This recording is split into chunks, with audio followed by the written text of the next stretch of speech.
Today at the National Press Club, actress, writer and advocate for trans and gender diverse rights, Georgie Stone. She'll share her insights as a trans woman on the challenges facing gender diverse people in Australia and the importance of visibility. Georgie Stone with today's National Press Club address.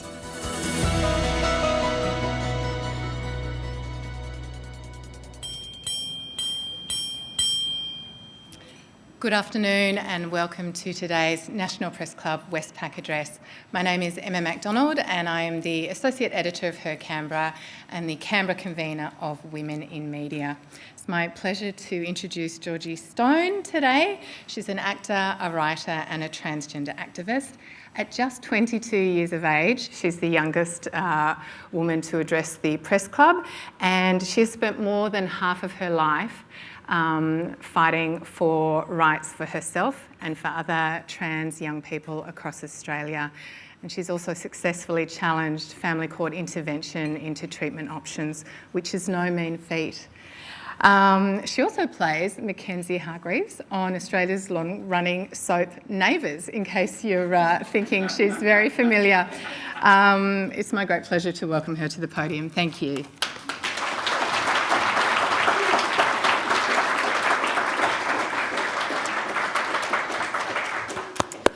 Good afternoon, everyone. It really is an honour to be speaking to all of you today. First of all, I would like to acknowledge the traditional owners of the land upon which we gather here today, the Ngunnawal people, and pay respect to their elders, past and present, and any First Nations people here today or watching at home. I would also like to acknowledge that sovereignty was never ceded. This country always was and always will be Aboriginal land. I would also like to acknowledge any brother boys and sister girls from the trans community who may be here or are watching at home. During such a critical year for First Nations people, with the referendum on the voice to Parliament later this year, I would like to say that we should be proud to live alongside the longest continuous living culture in the world and respect their ongoing survival. And with that in mind, it also means that we have the longest living trans and gender diverse peoples in the world among the histories of brother boys and sister girls, as trans people have always been here across these lands and throughout time.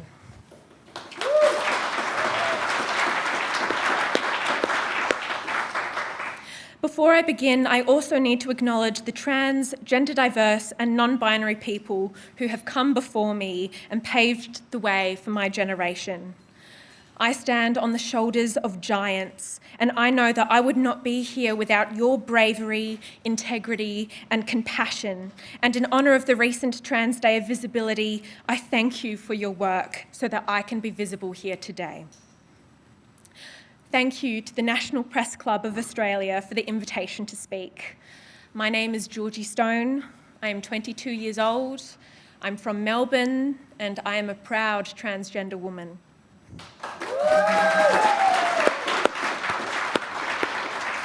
I am incredibly honoured to be what I've been told the youngest person to ever address the National Press Club. I am also only the second trans person to ever stand here and speak to our nation. And I acknowledge what an important opportunity it is to represent trans, gender diverse and non-binary communities. Whilst I can only speak from my own personal experience, and I do not claim to represent all trans and gender diverse people, as each of us is unique, I do hope that what I share today honours the broader experiences of our beautifully diverse communities. This last month has been incredibly difficult for us. I am holding the hearts of fellow trans Australians in my mind and acknowledge the collective trauma and pain caused by recent events. I also send my love to the families, friends and allies of the trans community. We have heard dangerous anti-trans rhetoric amplified in every major city in Australia. We have seen neo-Nazis out in the open on the steps of Parliament House in Melbourne. And it has been repeated again and again every time we open social media or turn on the news. Usually in speeches like these, I try to put on a brave face. But the truth is, I'm genuinely fearful for my safety. I'm tired of feeling targeted. I am tired of going to sleep at night, worried about what hateful, horrible messages I will wake up to. This last month has been a taste of what has been happening to trans people here and all around the world. The words that have been espoused by those who wish for our eradication, that we are treacherous and deceitful and worse, are not new sentiments. We have been attacked and threatened our whole lives. This is what happens on school playgrounds, in unsupportive households, in workplaces, on the street, and in every corner of our lives. I should not feel ashamed to be who I am. I just want to live my life free from harassment and abuse, to live in peace. But it's hard to live in peace in a world that wants you to disappear. When I was growing up, women like me were portrayed in films and TV as tricksters, criminals, or just dead bodies on the ground. Teachers would prioritise the needs of other students over mine, and I was made to feel like my very existence was a nuisance. Over and over again, I was sent the message that there's something wrong with me. I'm the problem. I'm the danger. I'm the villain. The more I heard it, the more I internalised it. Maybe they were right. Maybe I am wrong. Maybe I shouldn't be here. I've spent years carrying that shame, years trying my hardest to make myself smaller, quieter, undemanding, invisible. I spent so long doing it, it became like second nature. I couldn't even see it happening. I am here today, standing in defiance of those who wish for the complete eradication of trans people. We are not going anywhere.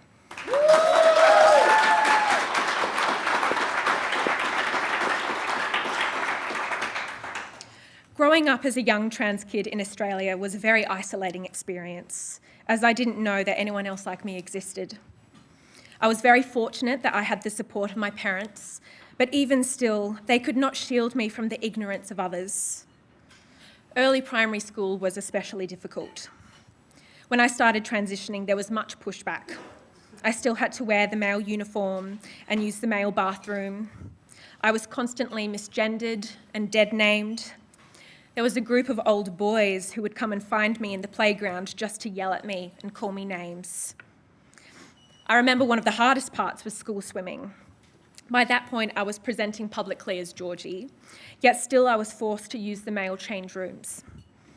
I remember their screams and jeers, calling me a freak and telling me to get out of their toilets.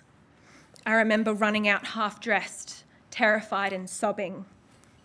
And I remember being told that out of the concern for the perceived safety of the other kids, I still wouldn't be allowed to use the female change rooms for the rest of the lessons.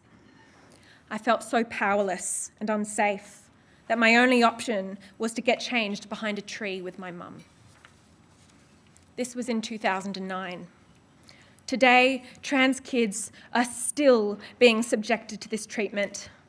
Trans kids are still being told they can't go on school camp or bunk in with their peers. Families are being told that they're asking for too much when they're simply asking that their kids are treated with the same dignity and respect as everyone else, so they can enjoy the same things that all the other kids enjoy. Families are the first line of defence in protecting their trans kids, but family support organisations are severely underfunded, which impacts the work that they do. When I was growing up, there were no support organisations for families of trans, gender diverse and non-binary kids. Traversing these obstacles alone is a treacherous and isolating experience. That is why support services are so vital. And without proper funding, vulnerable kids are falling through the cracks. Quite soon after the incident in the male change rooms, I changed schools so that I could finally feel comfortable at school. I could use the bathroom that reflected my gender identity. I wore the uniform that I felt most comfortable in, And unlike what many might tell you, having the freedom to affirm my gender didn't remove me from a childhood in which I could just be a kid. It actually unlocked it for me. I was finally able to enjoy school. My head wasn't plagued by self-doubt and fear anymore.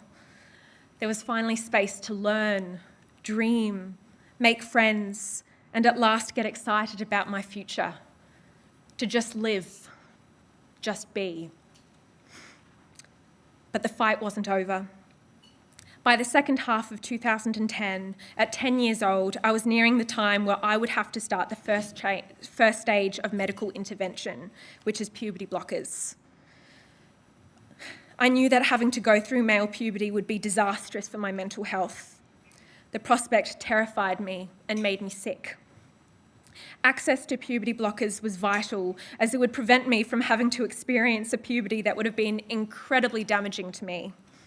My doctors, my parents, and most importantly, I agreed that this was in my best interest.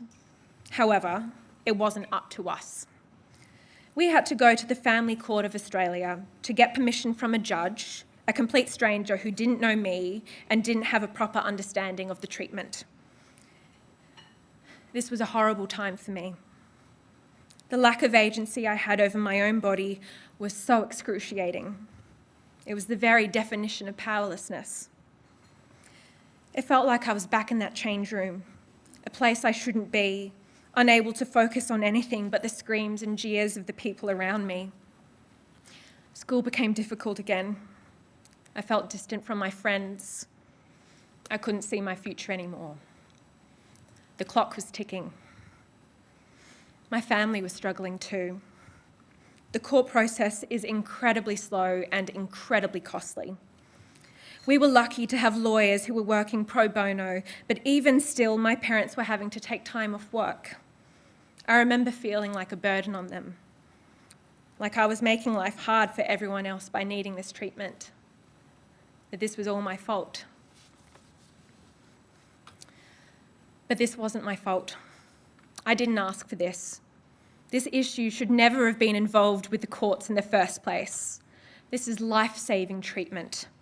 To deny trans kids access to gender-affirming care is to deny our human rights, and it leads to devastating consequences. After months of waiting, I was finally told what my doctors, my family, and I already knew. I was ready to start treatment. Finally, having access to this treatment meant everything to me. At last, my body was mine again. I could just live my life like any other kid. But my family and I knew that there were so many other families like ours who would still have to go to court to access care. Something had to change. So we appealed to the full bench of the Family Court of Australia to change the law so that no one would have to go to court for permission to access stage 1 and stage 2 treatment, which is gender-affirming hormones. It was another year and a half of waiting in which we saw family after family falling victim to the unforgiving court process. And in 2013, the decision was handed down. No kid would have to go to court for stage 1 treatment.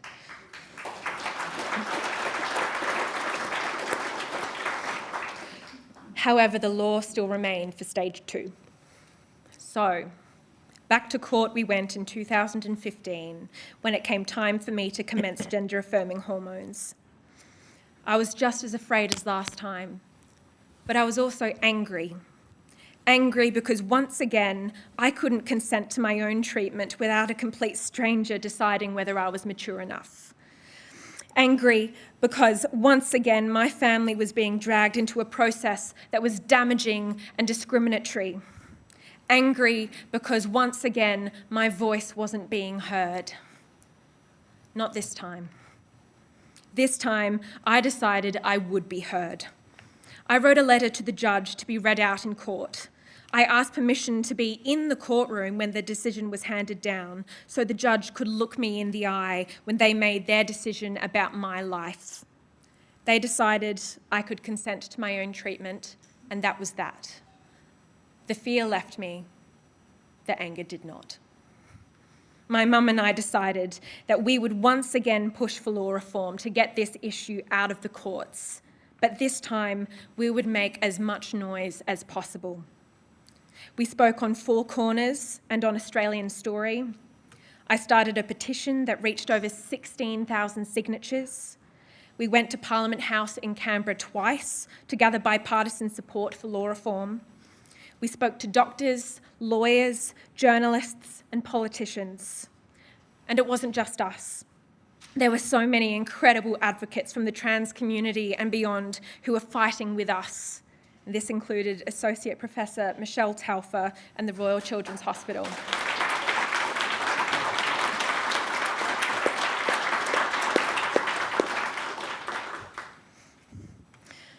And in November 2017, the case Re Kelvin set a new precedent so that trans kids would not have to go to court for gender-affirming treatment at all. It was over, until it wasn't. A separate case in 2020 was brought before the family court, where the decision was not made by the full bench of judges, but only a single judge, which set back the legal rights of trans young people. Right now, there are vulnerable trans young people who still need to go through a court process to obtain court authorisation, some of whom are being denied access to healthcare. No other young person is subjected to these discriminatory medical consent procedures. It's just trans people. The right to having decision-making power over your own body is one that should never be denied to anybody.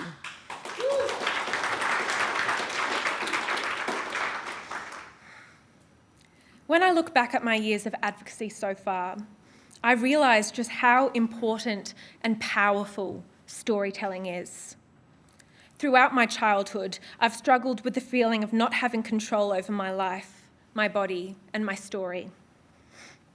But through harnessing the power of my own voice, I feel like I've managed to reclaim all three of these things. Our stories are best told when we are the ones telling them. Not only does it help empower the trans community, but it also helps combat the perpetuation of stereotypes, misinformation, and lies. I believe there is nothing more powerful than a young trans person in charge of their own story. It is truly a thing to behold. But we are still fighting to have the same platform to speak for ourselves. Today is an example. I'm only the second trans person to ever stand on this stage, and the limited opportunities to have our voices and experiences accurately represented in media is part of a larger systemic problem that feeds into the misrepresentation and misunderstanding of who we are. As we've seen in Australia, as well as in the UK and the US, the media industry has played a powerful role in creating an insidious culture war with dehumanising clickbait catchphrases like the trans debate, or the gender debate, as they like to call it, in which trans people, especially kids, are kicked around like footballs. Information around gender-affirming care and support services is distorted and twisted. Hate groups and anti-trans individuals are made out to look like experts, when really they lack any credible experience in working with us, or worse, conduct unethical and biased research that exploits our experiences and identities to serve their own agendas. Worst of all, people like me are made out to be predators and evil, a harmfully false assertion that creates a culture that endangers my safety and the safety of the trans community. It also endangers the safety of people's brothers, sisters, siblings, parents, children, and loved ones. The most nonsensical message in the public sphere right now is that we're being taught to believe that we live in a world where drag queens are dangerous, but Nazis should be protected for their right to free speech when they stand on the steps of Parliament House and call for the genocide of a minority group. Even worse, the weaponising of language by hate groups and anti-trans groups to suggest that we're predatory danger to young people is a gross offence to survivors everywhere. To suggest that trans people are the threat completely misrepresents who the true danger is. We have the evidence, and we have countless stories, similar to that of Grace Tame, who stood on this stage to tell you that it is cisgender men who are the main perpetrators of sexual violence. And we know from the evidence that those more likely to experience sexual assault are transgender people. We are at higher risk of being sexually assaulted. In fact, 1 in 2 trans people have reported that they have been sexually assaulted, yet most of them have not reported this to authorities, as they do not have trust in the system and do not feel safe to do so. So to demonise a group of people that are statistically more likely to be survivors is to perpetuate the cycle of abuse. It is abhorrent and it should be condemned.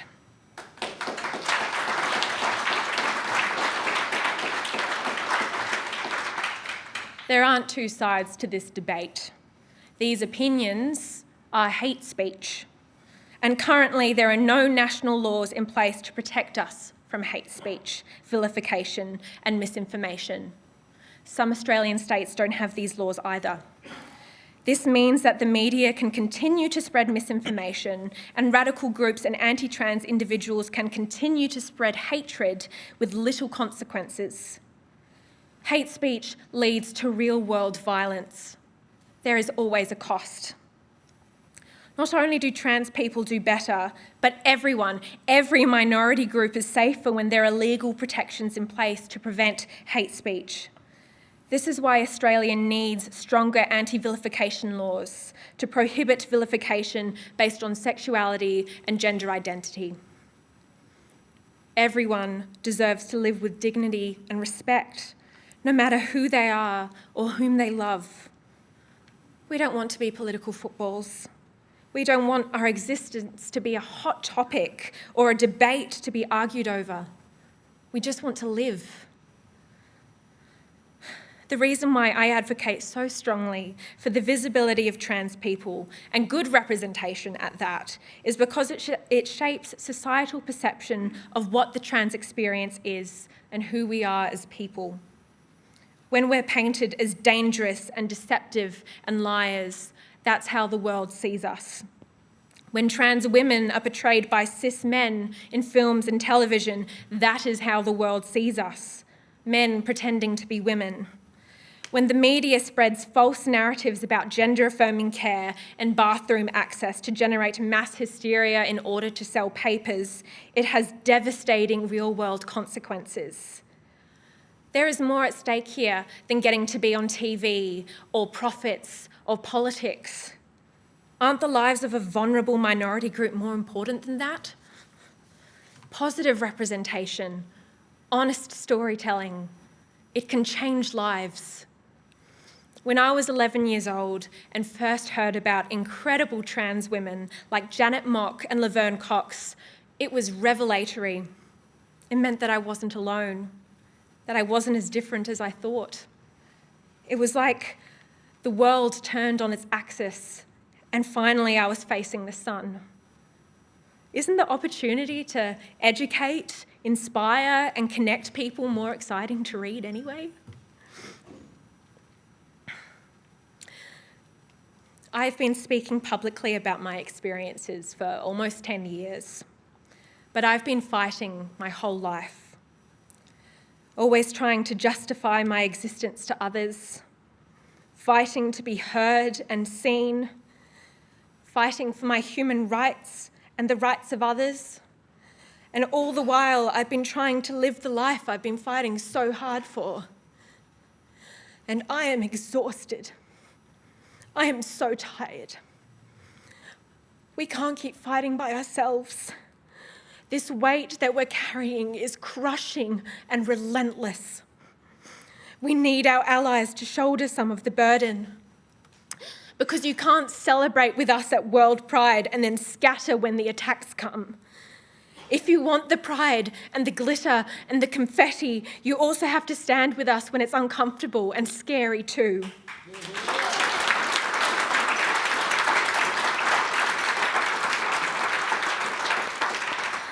What will it take for you to pay attention? What will it take for our pleas for support and dignity and safety to break through? How many more trans people have to die for this to be worthy of your attention? How many more neo-Nazis need to walk the streets? The demonisation of the trans community also impacts the broader community. Friends, family, allies. Allowing this to continue sends the message that this is what we stand for.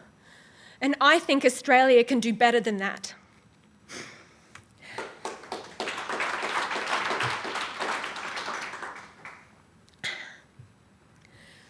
Nevertheless, I am incredibly proud of my community. In the face of all of this, we have achieved so much, and those achievements need to be celebrated.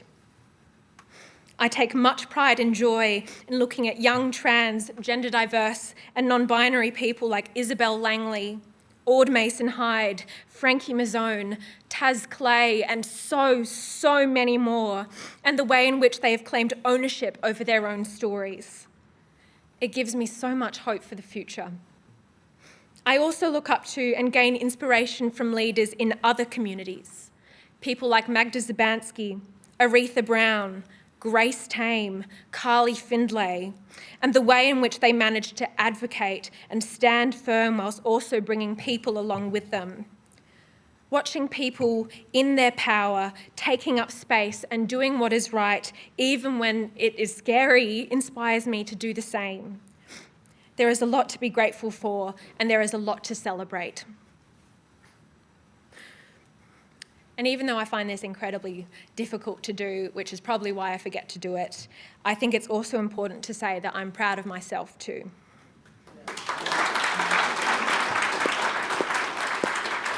I'm proud of what I've managed to achieve despite all the challenges.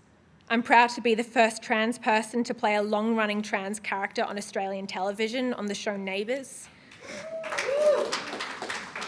I'm proud to have produced a short documentary about my life, The Dream Life of Georgie Stone, which was released globally on Netflix.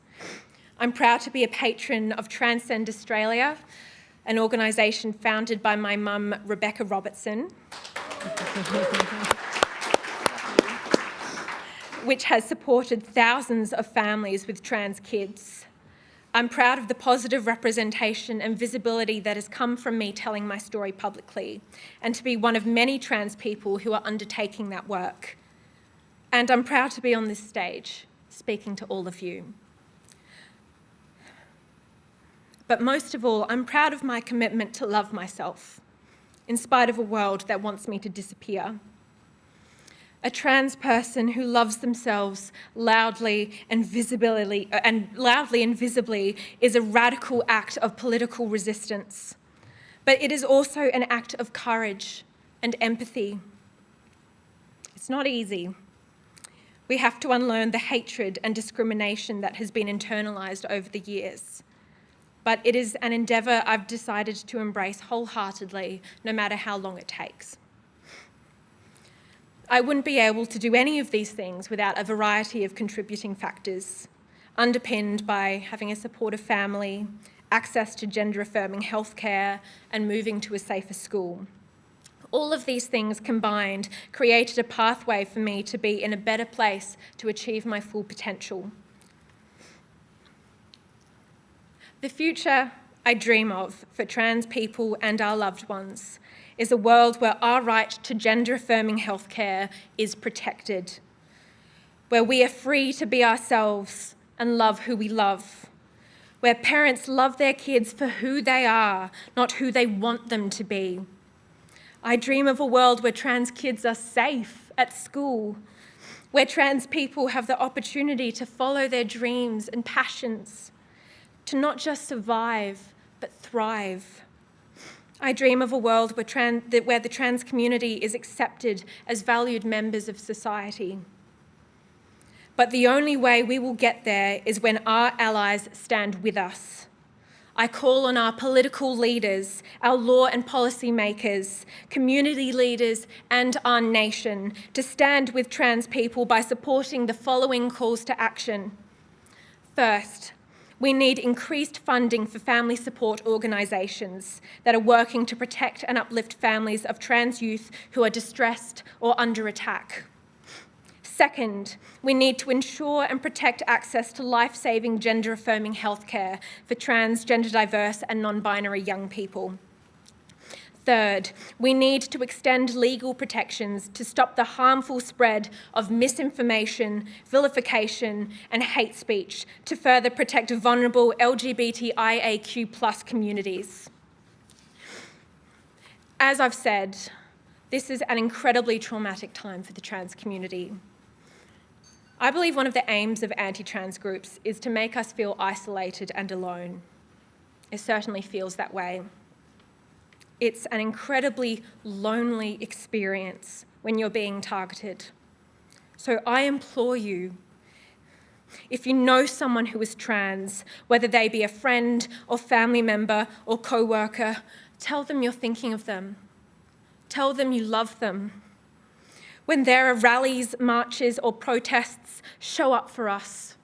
Don't be silent. When you see or hear something transphobic or hateful, call it out. Be prepared to have difficult conversations with people you know. Be brave. You have the power to make terrible moments like this a little less terrible. Please try and lift some of the weight that we're carrying. And to those who wish to see us disappear, to those who dedicate their time to bully and target the trans community, you must understand that with each act of hatred, our trans communities and supporters are galvanised, banding together with love and pride. This was demonstrated on Friday on the streets of Parliament and on the streets of Melbourne and on the steps of Parliament House, with over 3,000 people gathering to reclaim the streets and wash away the temporary stains of hate. Hear this: we will always come back stronger.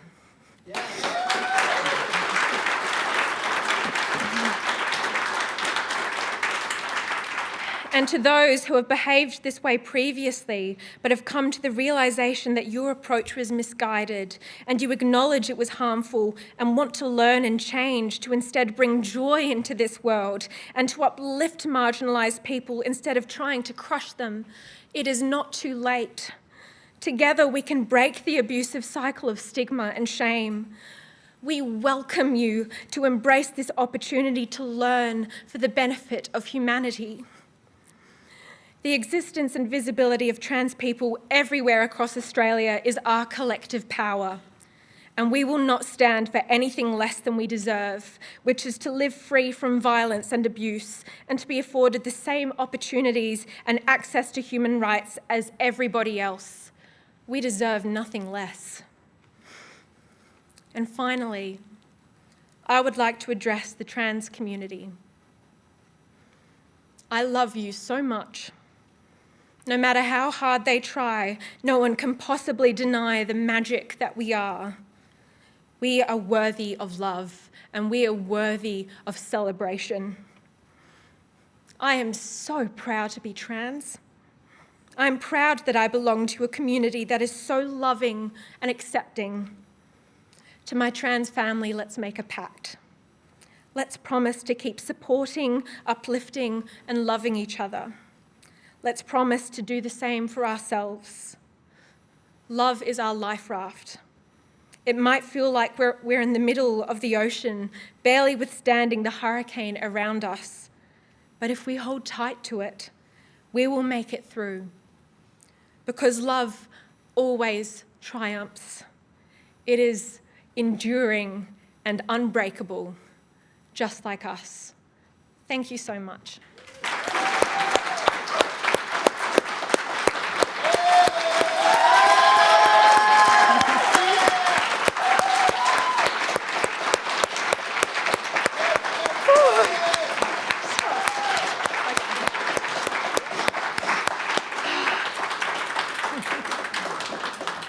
Thank you for that incredible speech, Georgie.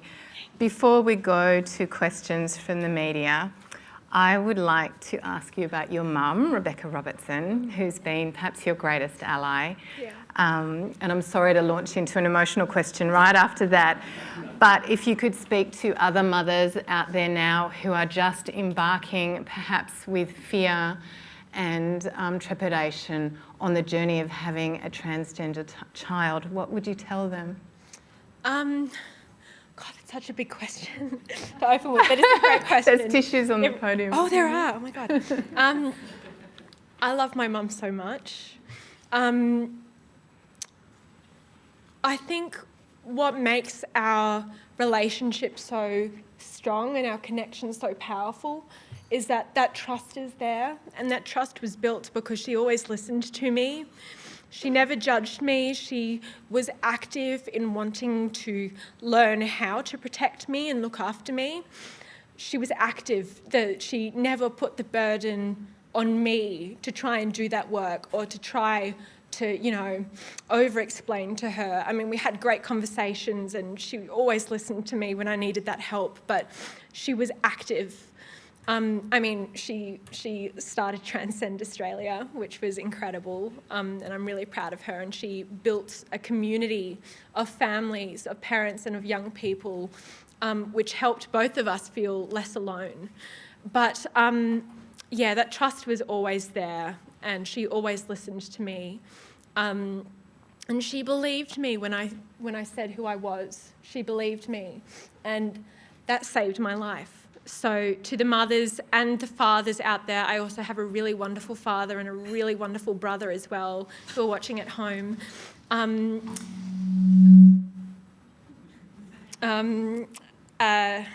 I've lost my train of thought. Just listen to your kid. Trust us when we tell you who we are. Just trust us and do that research and that work. Take on some of that burden too. But yeah, I love my mum. I love you. Oh, I'm going to cry again. Our first question is from Michelle Ainsworth from the ABC. Hey, Georgie. I'm the editor of politics at the ABC. More importantly, I'm a mum of 3, and today's very close to my heart. So thank you for sharing your story today. Thank you. My question to you is, when you reflect, and I'm reflecting on the speech you just gave, is what's your message for our politicians, both state and federal, who stay silent when hateful messages or misinformation is directed at the trans community? My message would be to firstly not be silent. I think it's a very easy thing to do, to say, that we acknowledge and that we love our trans community and trans people. That doesn't cost you anything to say that. And so I think it's really important at these times because, I think I can speak for all trans people when I say these last few weeks have been hell, have been awful. And I remember, when it started to happen, I started to think, I feel like I need to say something, I need to be, public about this, but I just couldn't. I was so exhausted, I was so tired, and I just couldn't, we can't, as I said in the speech, we just can't keep doing this by ourselves. We can't. So we need our politicians to stand up. And those 3 calls for action, which I will repeat for the politicians, we need increased funding for family support organisations that are working to protect and uplift trans youth. We need to ensure and protect life-saving gender-affirming healthcare for trans people is protected. That's really important. And we need to extend legal protections to stop misinformation and vilification and hate speech. So that's what I'd say to them. And please listen. Be leaders. Be leaders.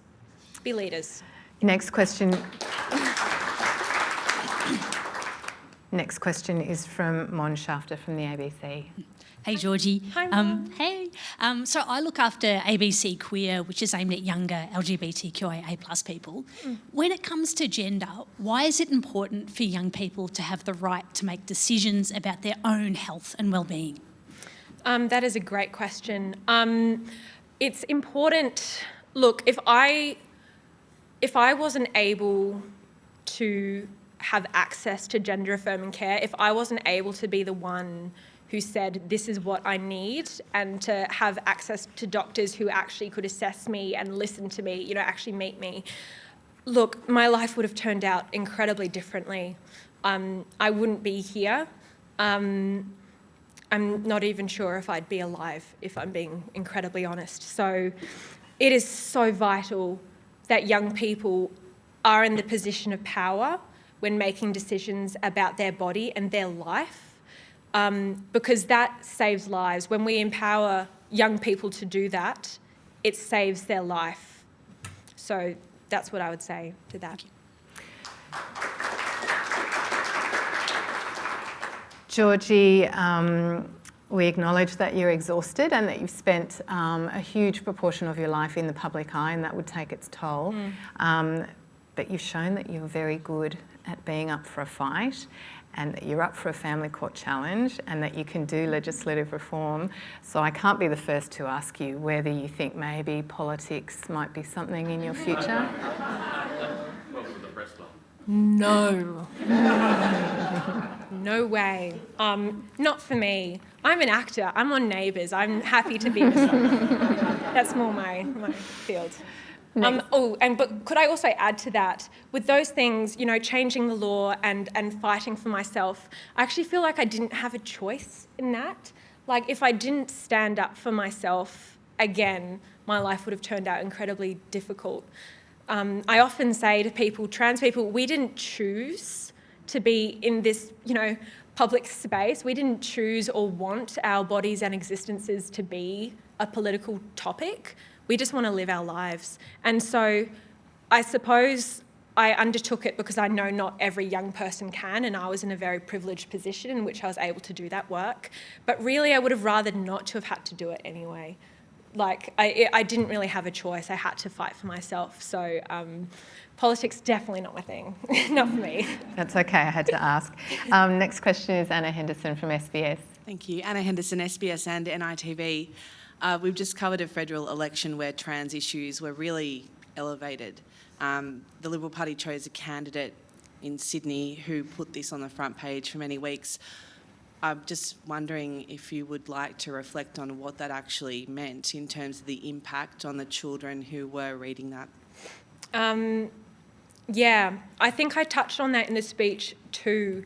When our lives and our existence is kind of used as a political football, as you know, part of this kind of like culture war, to whip up fear and hysteria, it has a really awful impact on trans kids, because we do see it. We see it there.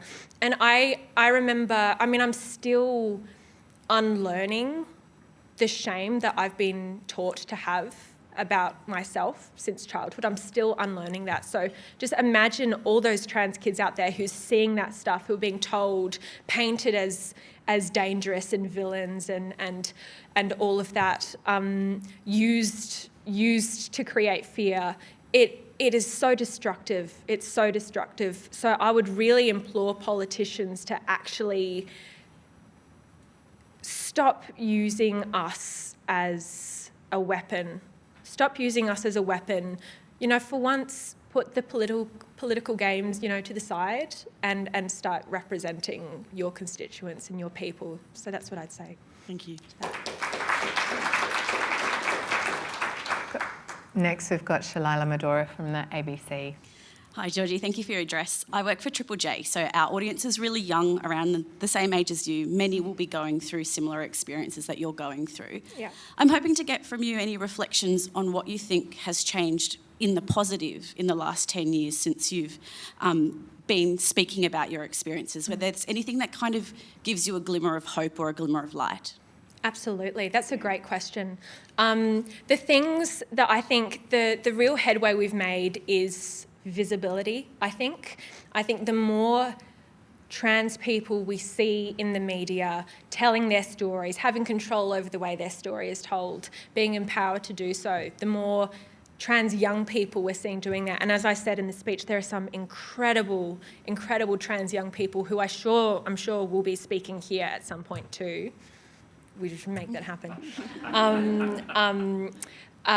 Who are just really, really passionate and empowered, which is incredible to see. And I think that's a real miracle to see, despite all of this stuff that's happening. Seeing young people and trans people of any age still empowered to be loud and visible, who who obviously are afraid because we're all afraid, but who are still undertaking that work, are still using their pride and their self-love and their love for their community to still be visible in the midst of all of that. I think that gives me a lot of hope, and I think that's where we've seen the most headway. So I'm really proud of that. Thanks for that question. That was a beautiful question. Next is Claudia Long from ABC. Sorry, Claudia. No, sorry for getting in too early. Hi. I'm one of the reporters from the ABC's federal politics team, and you mentioned during your address, allies who are happy to join in for all the pride and the glitter, but kind of seem to disappear when the going gets a bit tough. And it made me think of how we saw senior members of the government marching in Mardi Gras once again this year. And you've listed a whole bunch of some pretty clear law changes. How confident are you that they're actually prepared to step up and make those changes rather than just clocking off after Pride Parade? I think it's really, there is something to be, to celebrate about politicians who are being vocal supporters of trans people. I do have, more hope than, say, maybe a couple years ago around that. But I think, we still need to keep the pressure on, hold them accountable, because I think, even if they have the best of intentions, we still need to give them a bit of a push. So I think, enough of the fair weather friends. We need some actual strong, committed allies. Yeah. Next is Michelle Slater from the Canberra Times. G'day. I started tearing up at your address.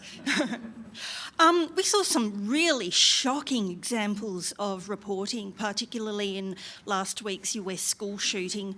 I'm just wondering, what are some of the lessons that the mainstream media can take out of these damaging narratives, and how can we as journalists in the mainstream media drive a more positive narrative? Yeah, that's a great question. I think some of the lessons we have from the last few weeks, the way in which this has been reported, I mean, firstly, what happened was absolutely horrific and awful, and my heart goes out to the families of the victims. It was just awful. I think it is disrespectful to everyone involved that this issue has been, there have been attempts to turn this into an anti-trans debate and as a way in which to sort of pin the whole trans community as the villains, when instead the conversation that should be happening and the change that should be happening are around gun control. And I think it is typical that, the villain of the story became, the fact that the person was trans and not the fact that guns were accessible. So I think there's more we can do to hold the media accountable, and but that's a great question. Thank you. Next is Vogel Award-winning author Emma Batchelor. Congratulations. Thank you so much, Georgie. That was so powerful and beautiful, and I also teared up as well. I think my question follows on really nicely from yours, Michelle. You spoke so beautifully about the importance of storytelling, and I guess, to follow on from Michelle, what can our media outlets do to create opportunities for and safe environments for trans and gender diverse people to share their stories and to connect them with readers? And what responsibility do they have to be shaping those narratives and not contributing to the harm that we're seeing? I think I've had a lot of time to think about this, because I have been, kind of in this field for a while and being, interviewed by journalists and stuff. I think, the first thing and the really obvious thing is that when you're writing about, the trans experience and about trans people, talk to trans people. Like, actually reach out to us and talk to us. That would seem like the obvious thing, but I think a lot of people struggle with that one. Actually include trans people in the conversation. In terms of making us feel comfortable to tell our story, I think I always appreciate, and I know there's, kind of different opinions about this, and I'll just, all I can talk about is from my own experience. What I love is seeing the questions in advance, especially if it's a live interview. I'd like to know what I'm being asked. So, there are no curveballs thrown at me. If it's print, and again, I know this is very kind of contentious, but I always appreciate when I'm shown a draft of the article first to see, and then we can just tell you that wasn't, I don't like the way that was explained, or that kind of taps into a damaging stereotype, or the amount of times I've had to call the journalists after something was released because the title was incredibly transphobic, or the wording, I was misgendered, or they used a photo of me from before I transitioned. And I'm like, how did you get that photo? It's really creepy. So, that kind of stuff, show us before. That's what I would think. But thanks for that question. Our next question is Ginger Gorman from Broader Gender. Congratulations, Georgie. I first met Georgie when she was 15, and I hope I don't come across as your crusty old Jewish auntie, but I'm very proud of you. And I'm so grateful to the work your mum, Beck, and also Dr. Michelle Telfer have done in this space. I have expertise in cyber hate, and some of my trans friends who try to be so visible online, I watch with just horror as people like Claire Coleman, who's an amazing author, the trolls just come at her. And so she's working hard to be visible, and so many other trans folks in this space, but it's a cesspit. So my question is, what would you like to see happen on social media so that trans people can be visible and safe? I think this taps into what I was talking about before in terms of anti-vilification laws. And making sure that hate speech isn't put out there, under the guise of free speech, and everyone has a right to opinion, and an opinion, and that opinion is really wishing for the death of trans people. I think that taps into it. That's so hard because I've experienced a lot of that online myself. I've received a lot of really horrible messages that, happens quite regularly. And look, to be honest, I don't know the answer. I think social media sites should take more of a hands-on role in making sure that stuff is filtered out, that stuff is moderated, and I'd had conversations with the Neighbours social media team about moderation in their comments, because I would see a lot of really horrible stuff there. So I think that's just, that accountability. People, allies who can do something need to do that. People who are, bless you. People who are running those accounts, filter your comments, delete things that are really hateful. Don't leave it to us to have to tell you to do it, because that I find really difficult and kind of a bit embarrassing as well, to go, hey, could you please delete that comment, because it makes me feel scared for my safety. So do that work before we have to see it. And just to the social media companies as well, I think there's a role that they can play in that too. Thank you. Next question is Francesca Wallace from Vogue. Hi, Georgie. Hi, Francesca. Hi. My name's Francesca. I'm the Digital Director of Vogue Australia. So as you've mentioned, and also congratulations on your role on Neighbours, that's very exciting. Thank you.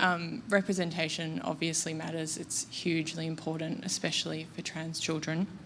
When it comes to who you see on TV and the stories that you see on TV and that you read about in the media and everywhere, really, the music we listen to, it's all so important and informative in those childhood years.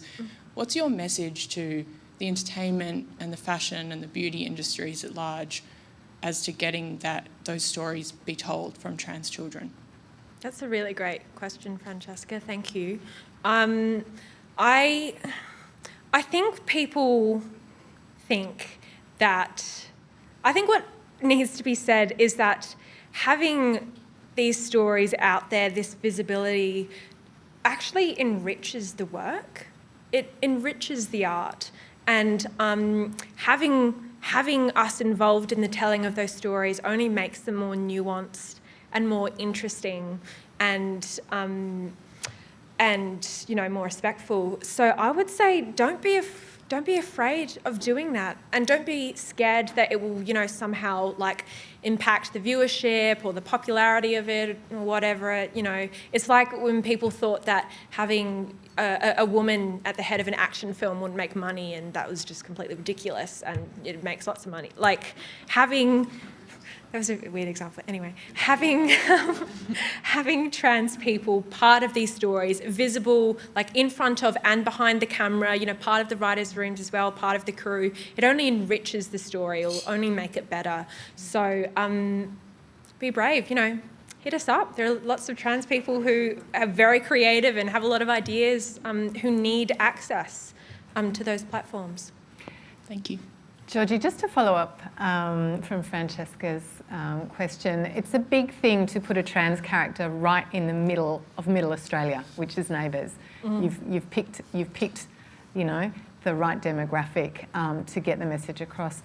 How has it been to work there, and have you had to do a lot of education, or have they kind of been meeting you halfway? I've really, really cherished and enjoyed my time on Neighbours.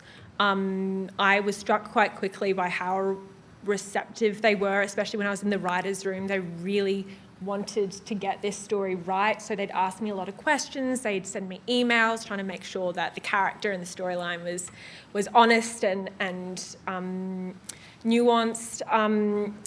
It's just been wonderful. I mean, there have been conversations about, ways in which they can improve, one of which has been, the moderation of their social media sites. But they have always, to me, been, when I've had a request or advice or anything, they've been incredibly receptive. So that has been a really wonderful experience these last few years, and going to be going back in a couple of weeks, which is very exciting. Next question is Philippa McDonald, freelancer. Hi, thank you very much for your speech. Thank you. Bit of a tough one.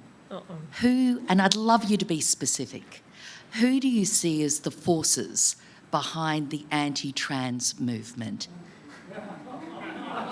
And I've got a little follow-up question as well. Okay. Naming names, I think the Murdoch press is a really big one. I mean, surprise, surprise. And there's a trickle-down effect there from the kind of stories that they espouse. Look, that's really a massive question. It's incredibly nuanced. It's like a web, of yuckiness. Look, that's a really, really difficult question to answer, because it's everywhere. And as a trans person, it feels like it's coming from all sides. It feels like it's all consuming. So, you see it in politics, you see it in the media. It's those opinions, those thoughts, that misinformation, it's ingrained in society. I mean, it's drilled into us too. A lot of trans people, I've had to battle my own sort of inner transphobia, because that's just been taught to me. So it feels like it's coming from everywhere, and I'm sorry I can't give a more You details. talk about a culture war. Who's funding the culture war?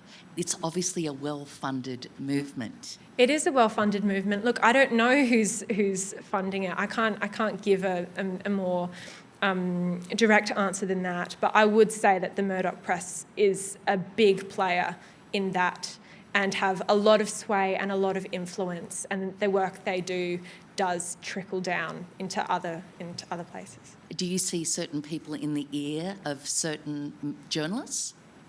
I don't know.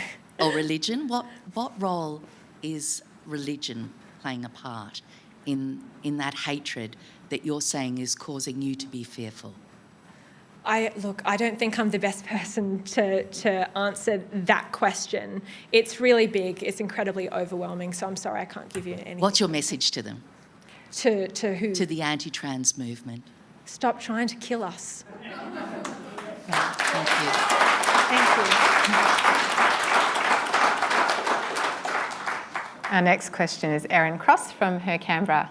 Hi Georgie, thank you so much.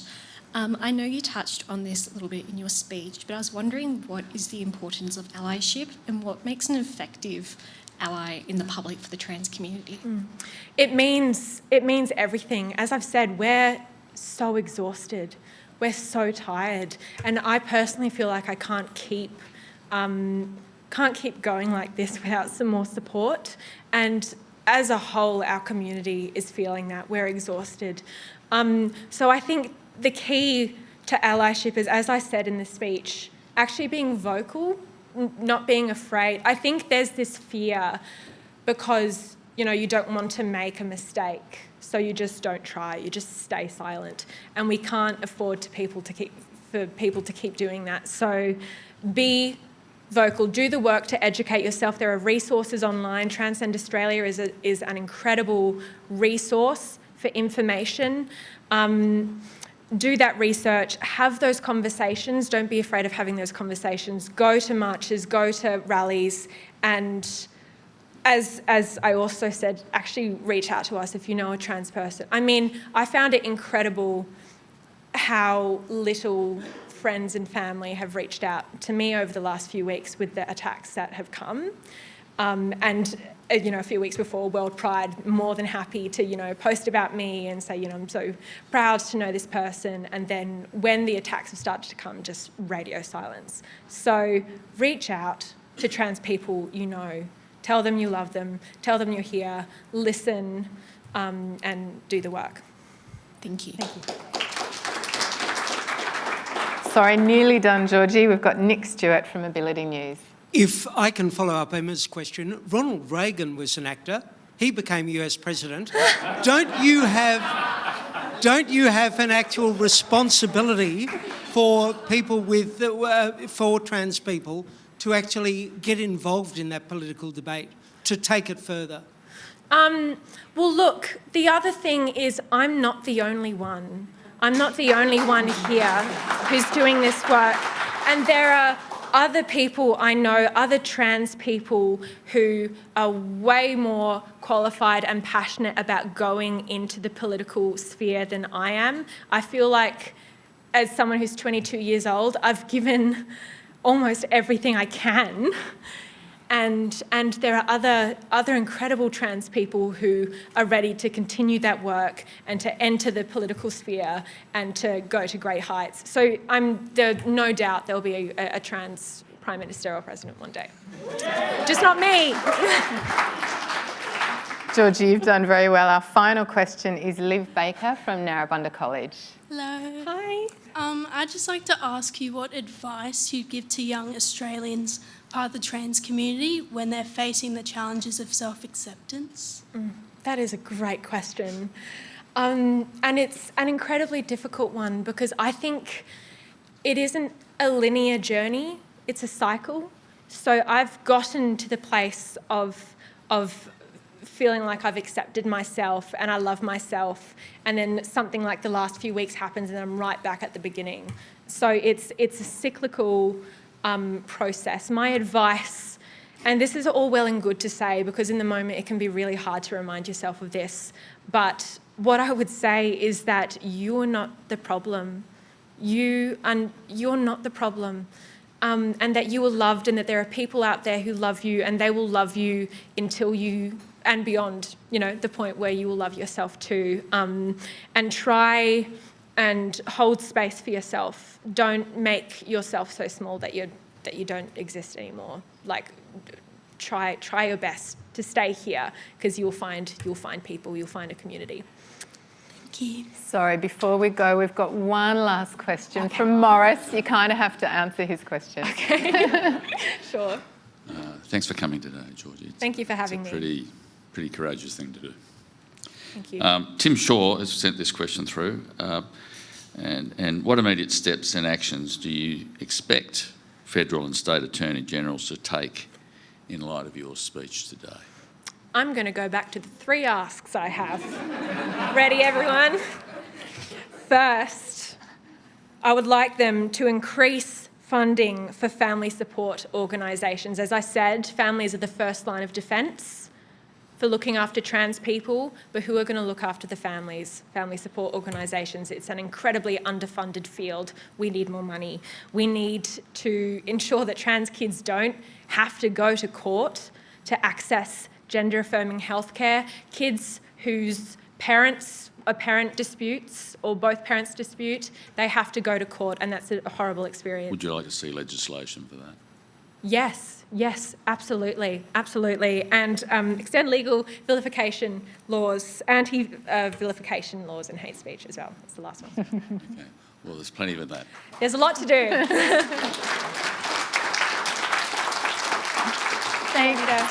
Stay safe. Thank you so much, Georgie. As a token of appreciation from the Press Club, here is a membership, which means you can come anytime, have a meal, enjoy the conversation. Free parking. Great. Thank you, well done. Thank you so much.